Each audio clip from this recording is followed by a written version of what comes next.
পাশাপাশি এটা বাধ্যতামূলক করা যে প্রত্যেক প্রবাসীকে যারা বাংলাদেশি পাসপোর্ট ইউজ করবেন অথবা বাংলাদেশের নো ভিসা স্ট্যাটাস নেবেন তাদের প্রত্যেককেই এই পাসপোর্টের মেয়াদকালে প্রতি বছর একটি নির্দিষ্ট পরিমাণ টাকা বৈধ চ্যানেলে বাংলাদেশে প্রেরণ করতে হবে।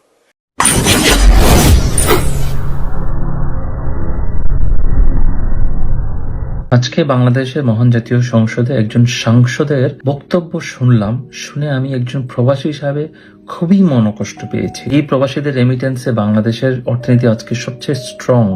সেই প্রবাসীদেরকে নানা রকম হুমকি ধামকি, আমি এর তীব্র প্রতিবাদ জানাচ্ছি। আসলে আমরা ভিডিওটা দেখি। এটা বাধ্যতামূলক করা যে প্রত্যেক প্রবাসীকে যারা বাংলাদেশি পাসপোর্ট ইউজ করবেন অথবা বাংলাদেশের নো ভিসা স্ট্যাটাস নেবেন তাদের প্রত্যেককেই এই পাসপোর্টের মেয়াদকালে প্রতি বছর একটি নির্দিষ্ট পরিমাণ টাকা বৈধ চ্যানেলে বাংলাদেশে প্রেরণ করতে হবে। যদি তিনি বৈধ চ্যানেলে বাংলাদেশে প্রেরণ করেন, সরকারি সিস্টেমে প্রেরণ করেন, তাহলে তার পাসপোর্টটি নবায়ন হবে, তার নো ভিসাটি নবায়ন হবে। যদি এটি না করেন তাহলে পাসপোর্ট এবং নো ভিসার ক্ষেত্রে রাষ্ট্রকে বিবেচনা করতে হবে আদৌ তাদের বাংলাদেশের নাগরিকত্ব বা পাসপোর্ট বহন করার প্রয়োজন আছে কি না। এই বিষয়টি আমি সরকারকে বিবেচনা করার জন্য সবিনয় অনুরোধ করি। প্রবাসের বাস্তবতা একজন মানুষ অনেক ধরনের বাস্তবতা ফেস করে।